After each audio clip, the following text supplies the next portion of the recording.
পারে, কিন্তু আপনারা সত্যের সঙ্গে থাকেন, মানুষের সঙ্গে থাকেন।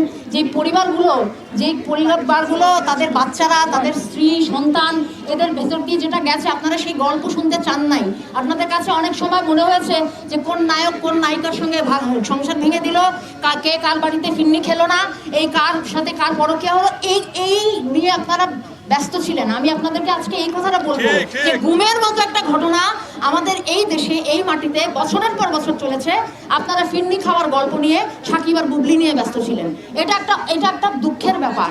আপনারা কিন্তু সত্যের বাহক হতে পারেন। আপনাদের কাছে আমাকে খারাপ লাগবে আপনাদের, আমি জানি, কিন্তু আমি এই সুযোগটা ছাড়বো না।